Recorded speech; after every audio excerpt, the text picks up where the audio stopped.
దేశ రాజకీయాల్లో మరో కీలక అంశం చర్చనీయాంశంగా మారింది.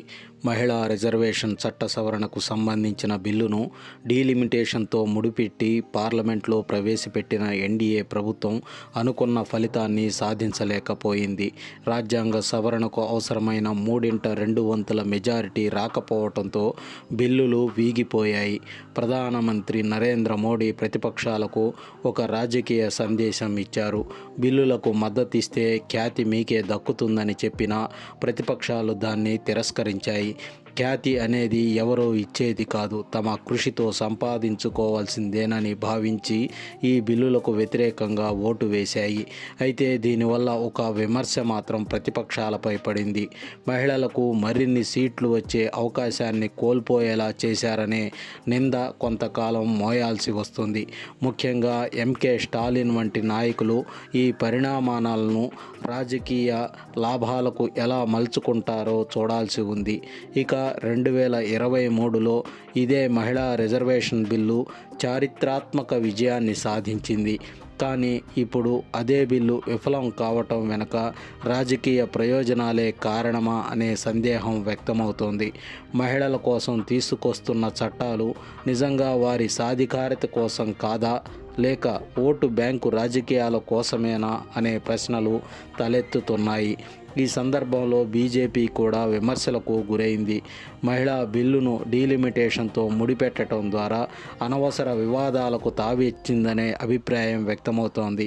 నరేంద్ర మోడీ మహిళల పట్ల గౌరవం ఉన్న నాయకుడే అయినప్పటికీ ఈ నిర్ణయం రాజకీయంగా చూసినప్పుడు వేరే సంకేతాలు ఇస్తుంది.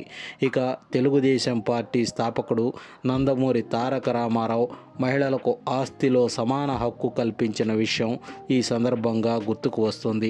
ఆయన వారసురాలు బీజేపీ నేత దగ్గుబాటి పురంధేశ్వరి పార్లమెంటులో మహిళా బిల్లుపై మాట్లాడినప్పుడు తెలుగు జాతి గౌరవాన్ని ప్రస్తావించటం జరిగింది. మహిళా రిజర్వేషన్ బిల్లు చట్టరూపం దాల్చడానికి దాదాపు 27 సంవత్సరాలు పట్టింది. 2023 సెప్టెంబర్ 20న 128వ రాజ్యాంగ సవరణగా ఆమోదం పొందింది. అయితే అది అమల్లోకి రావాలంటే జనగణన, తదుపరి డీలిమిటేషన్ అవసరం.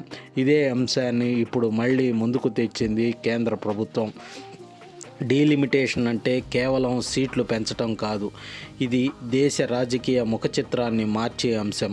ఈ విషయంపై డిఎంకే నేత కనిమొళి కూడా ప్రశ్నలు లేవనెత్తారు. ఇంత త్వరగా సీట్లు పెంచాల్సినటువంటి అవసరం ఏమిటని ప్రశ్నించారు. ఇక ఒడిశా ముఖ్యమంత్రి నవీన్ పట్నాయక్ కూడా ఈ అంశంపై ఆందోళన వ్యక్తం చేశారు. కానీ టీడీపీ మాత్రం బీజేపీ ఇచ్చిన మౌఖిక హామీల ఆధారంగా మద్దతు తెలపటం ఆశ్చర్యంగా మారింది. వైసీపీ ఎంపీ మిథున్ రెడ్డి చెప్పినట్లు మౌఖిక హామీలకు విలువ ఉండదని ఆంధ్రప్రదేశ్ ప్రత్యేక హోదా ఉదాహరణగా చెబుతోంది. ఇదే విషయాన్ని గుర్తు చేస్తూ విమర్శలు వస్తున్నాయి. టీడీపీ అధినేత నారా చంద్రబాబు నాయుడు, ఆయన కుమారుడు నారా లోకేష్ బీజేపీపై నమ్మకం ఉంచుతున్నారు. కానీ భవిష్యత్తులో దక్షిణాది రాష్ట్రాల ప్రయోజనాలు కాపాడబడతాయనే సందేహాలు మాత్రం తొలగడం లేదు. కాంగ్రెస్ నేత శశి థరూర్ కూడా డీలిమిటేషన్పై ఆందోళన వ్యక్తం చేయడం గమనార్హం. ఇది కేవలం ఒక పార్టీ సమస్య కాదు, దేశవ్యాప్తంగా చర్చించాల్సినటువంటి అంశంగా మారింది. మొత్తానికి మహిళా సాధికారత పేరుతో వచ్చిన ఈ బిల్లులు రాజకీయ చదరంగంలో ఒక పాచికలా మారాయి.